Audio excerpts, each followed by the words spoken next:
شکریہ، جزاک اللہ۔ کلام اعلیٰ حضرت آپ نے پڑھا، اسی وقت کیفیت کی ردا تن گئی تھی شریف سے لے کر پورے جلسہ گاہ۔ ایک سرشاری کا عالم تھا، ای کو کم کر دیں تاکہ میں جو بولوں وہ آواز صاف صاف لوگوں پر پہنچ جائے۔ کلام امام احمد رضا میں جو رنگ تھا، کیفیت تھی، سرشاری کا عالم تھا، وہ قابل تقلید عمل تھا۔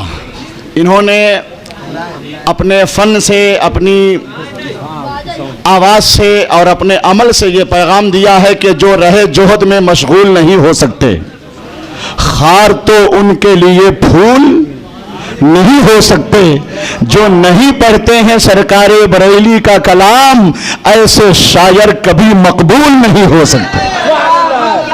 ایسے شاعر کبھی، آواز بڑھا دیجئے، بہت غضب سروس ہے آپ کی ماشاءاللہ، خوب برکتیں رحمتیں سمیٹتے رہیے۔ آج تاج العلوم میں آپ فیضیاب ہو رہے ہیں۔ ابھی ایک شعر پورا ہی ہو رہا تھا کہ صداقت اللہ صاحب بیٹھ گئے، دیکھیے شعر پورا ہوا ہے کہ نہیں۔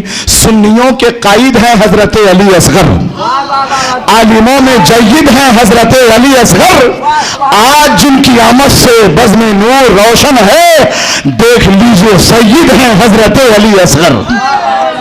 یہ خلیفہ حضور گلزار ملت ہیں، آل رسول ہیں، فخر سادات ہیں، آل علی ہیں، اولاد ولی ہیں، ہے کہ نہیں ہیں؟ حضرت پھر نام بھول گئے آپ کا، نام بتائیں۔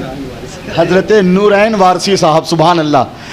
حضرت گلزار ملت کے خلیفہ آئے ہیں، مگر قسم خدا کی دل کی بات کہتا ہوں، نظامت الگ ہے، حقیقت الگ ہے، ہے نہیں؟ لگتا ہے جیسے گلزار ملت کا جلوہ صدرنگ ان کے وجود میں سمٹا ہوا۔ ان کی آمد کے بعد جو کیفیت تنی ہے اور جو رنگ و نور کا ماحول بنا ہے، اسی تناظر میں ایک شعر میں کہہ رہا تھا کہ مسرت کا چمن مہکا گئے ہوتے تو کیا ہوتا، ہر ایک جذبات پر وہ چھا گئے ہوتے تو کیا ہوتا، نہیں آئے ہیں تبھی، نہیں آئے ہیں تب ہے کیفیت کچھ اس طرح گوہر، اگر گلزار ملت آ گئے ہوتے تو کیا ہوتا، اگر گلزار ملت آ گیا۔ اچھا، آپ لوگ ترنم میں شعر جو پڑھا جاتا ہے اسی وقت داد و تحسین واہ واہ کہتے ہیں کیا؟ اس طرح شعر پڑھا جائے تو آپ کو جھومنا چاہیے نا، کم از کم گلزار ملت کا نام جھومنے کے لیے کافی ہے۔ ان کی شخصیت ایسی ہے نا کہ اس کے تصور سے نبضوں میں عشق حسینیت کی تازہ حرارت پیدا ہو جاتی ہے۔ میں جب جاتا ہوں مسولی شریف تب کہتا ہوں کہ مکتب عشق رسالت میں پڑھائی کی ہے، میرے گلزار نے ظلمت پہ چڑھائی کی ہے، ان کے گھر آج بھی رکھا ہے علی کا جبہ، جس پہ خود فاطمہ زہرا نے کڑھائی کی ہے، جس پہ خود فاطمہ زہرا نے کڑھائی کی ہے۔ نعرہ وغیرہ لگتا تو مجھے لگتا کہ میں شعر ٹھیک ٹھاک پڑھ رہا ہوں۔ شکریہ۔ آپ لوگ اتنے خالی کیوں ہیں؟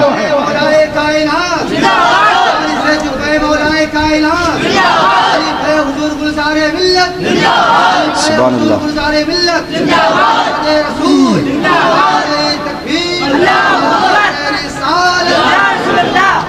مرشد اجازت بھی سید اور جن کو خلیفہ نامزد کیا وہ بھی سید۔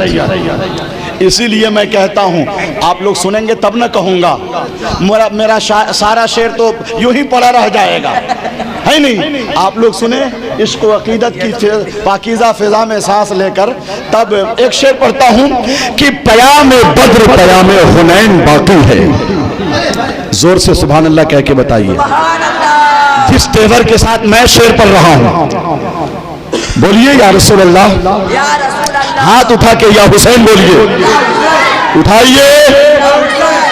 پیام بدر پیام حنین باقی ہے، اسی لیے تو زمانے میں چین باقی ہے، یزید وقت کا پنجہ مروڑنے کے لیے ابھی زمانے میں نسل حسین باقی ہے، ابھی زمانے میں نسل حسین باقی ہمارے حافظ غفران صاحب کریلی جن کے گھر قیام ہوا، کھانا کھایا، آرام کیا، نمازیں ادا کی، اور جن کے ساتھ جن کی قیادت میں یہاں آیا، یہ تسلیم بھائی کے ہم سبق ساتھی ہیں. سبحان اللہ. ان لوگوں کا ایک دور تھا دارالعلوم غریب نواز میں، اور اسی گروپ میں حضرت آصف رضا سیفی عاشق سرکار غوث اعظم بھی میر مجلس کی حیثیت رکھتے تھے.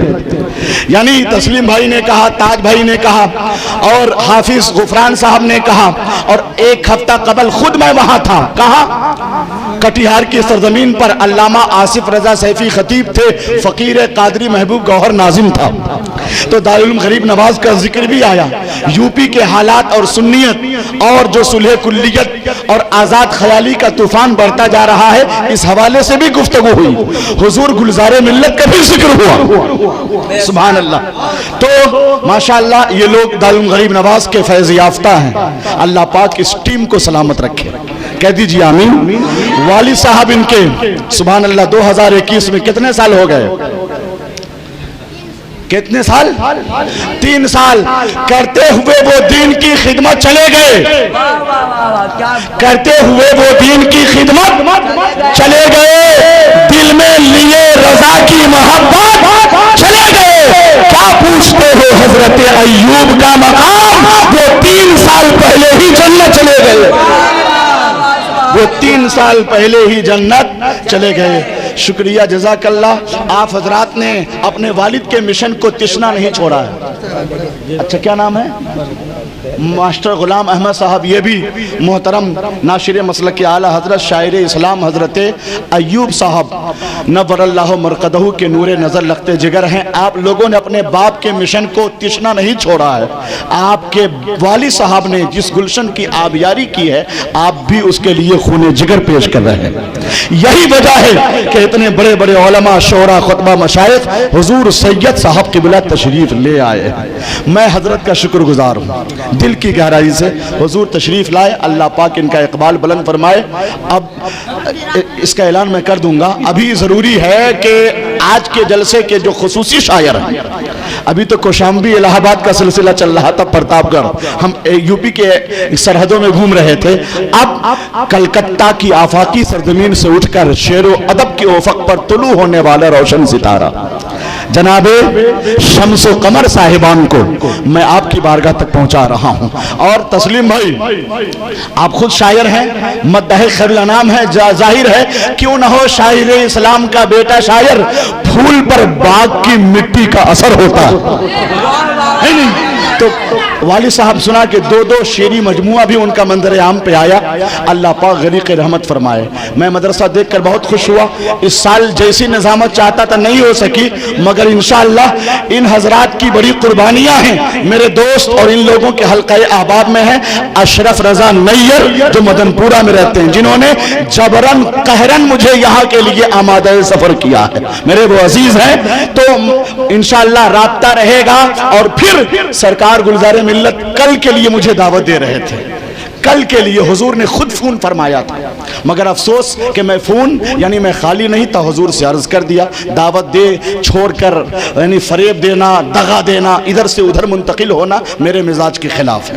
ہاں میں نے معذرت چاہی، معذرت قبول نہیں ہوئی. تب حضور سے کہہ دیا سرکار گلزار ملت سے، حضور چھپرا میں دارالعلوم رضویہ میں میری دعوت ہے. حضور نے کہا کوئی بات نہیں ہے، ورنہ کتنا اچھا ہوتا آج یہاں ہوتا، کل سرکار گلزار ملت کے ساتھ ہوتا. چلیے گلزار ملت کے ساتھ نہیں، گلزار ملت کے جو خلیفہ اجل ہیں وہ آ گئے. سمجھ لیجیے گلزار ملت کا جلوہ صدرنگ آباد ہو گیا. تو شمس و قمر صاحبان کا استقبال ہمیں کرنا ہے اور دونوں ہاتھوں کو اٹھا کر کرنا ہے. کتنے لوگ تیار ہیں مجھے جلدی بتائیے گا. نعرہ تکبیر. آپ لوگ زوردار طریقے سے نعرہ لگا رہے ہیں. نعرہ تکبیر، نعرہ رسالت، مسلک اعلیٰ حضرت، عشق محبت، عشق محبت. خلیفہ گلزار ملت. 1 لاکھ کا شعر پڑھ دیتا ہوں. کتنے کا؟ نہیں کہتے نہیں کہتے قسم واللہ نہیں کہتے.